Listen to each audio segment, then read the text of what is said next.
il est majeur. Ces règles juridiques sont établies. Ces règles professionnelles sont répertoriées dans le code de conduite du code de commerce.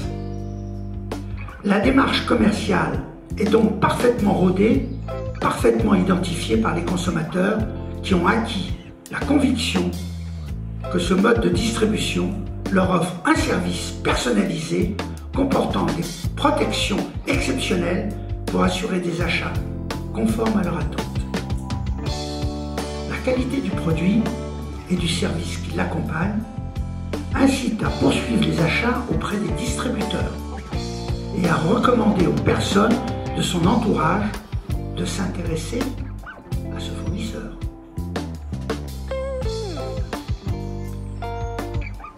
Dans ces conditions, la capacité de créer puis de développer une activité personnelle de distribution ne dépend que de votre volonté, de votre compétence, de votre capacité de travail et du temps que vous pourrez lui consacrer.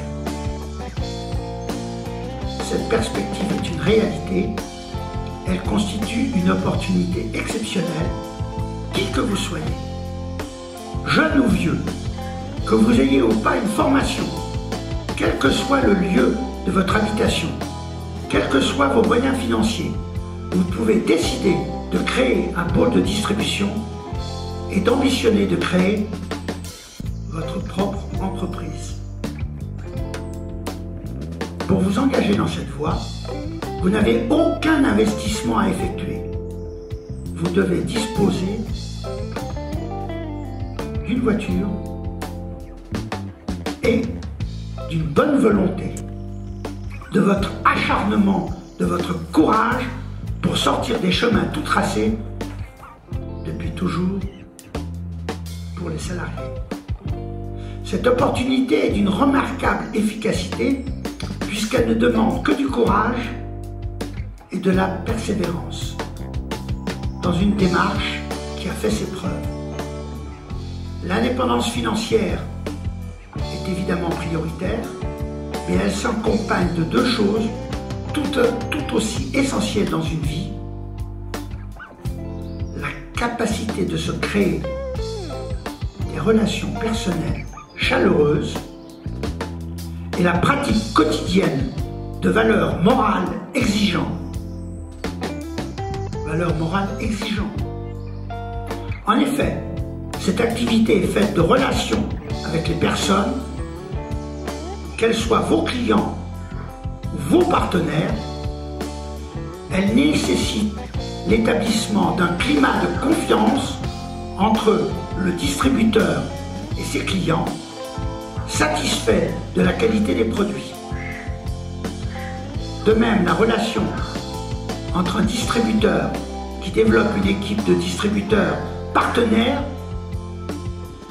n'est pas une relation constituée par un lien de subordination puisque vous êtes des indépendants, mais simplement par un lien d'influence puisque le leader de l'équipe s'efforce de représenter un exemple à suivre pour ses partenaires. Vous êtes des indépendants.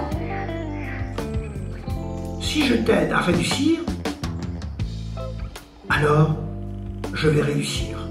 Et tous ensemble, nous constituerons une équipe de distributeurs de produits de consommateurs. Et là, aujourd'hui, on est vraiment, aujourd'hui vous êtes là dans une nouvelle forme et je veux que ça marche. Et ça marchera. Si le respect des valeurs telles que l'honnêteté, le respect des autres, la fidélité, le respect de la parole donnée, le travail d'un professionnel, le respect de la déontologie du métier ne participe pas quotidiennement à l'activité du distributeur, alors l'activité va s'étioler. Finalement, à côté de cette indépendance financière qui apporte un vrai changement de vie, l'évolution de la personnalité du distributeur va être aussi un changement important. Cette évolution a tellement d'importance dans la réussite de cette activité que les leaders des entreprises vont s'efforcer d'aider, d'inspirer ces changements. Ils évoquent la nécessité d'une construction personnelle et il faut avoir conscience que ce besoin existe et qu'il est sans doute particulièrement marqué dans un pays comme la France. En effet, les établissements scolaires enseignent, mais ils n'éduquent plus, et pour les hommes, ils n'ont même plus l'apport du service militaire, sauf maintenant, mais il est d'un mois, donc je ne sais pas si ça va servir à grand chose. Aussi, rien dans l'éducation familiale, ni dans la formation scolaire ne prédispose à l'indépendance individuelle et à la prise de responsabilité.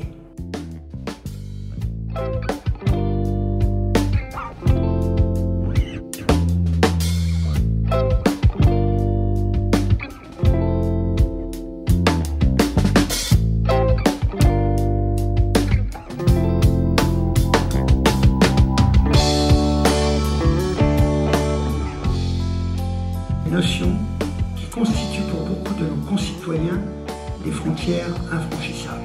Pouvoir imaginer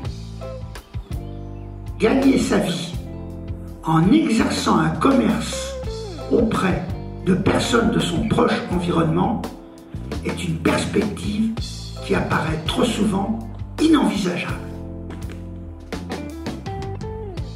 Nous sommes un bien curieux pays dans lequel des mots tels que commerce, entreprise, argent, indépendance sont des véritables chiffons rouges pour certains de nos concitoyens.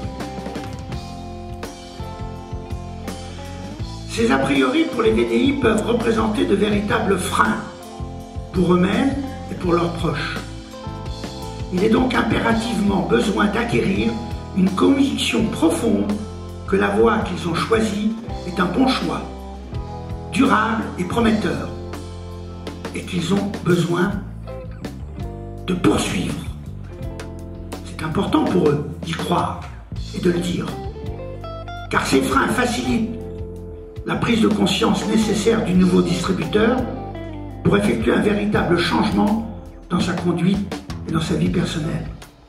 La nécessité d'être responsable de ses actes, la conviction qu'il ne faut pas tout attendre des autres, la prise de conscience qu'il faut privilégier l'action et le travail, la conviction et le respect des autres et la mise en application de valeurs exigeantes, importantes. Le distributeur va aussi acquérir un métier qui garantit la pérennité de son activité et quels que soient les aléas de la vie, il peut exercer ce métier dans n'importe quel lieu.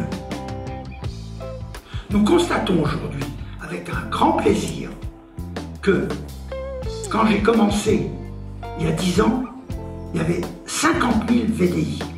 Aujourd'hui, il y en a 550 000. Et qu'une perspective de 1 million à 2020 n'est pas une utopie. Il y a déjà fort longtemps, un philosophe grec disait: le secret du bonheur, c'est la liberté.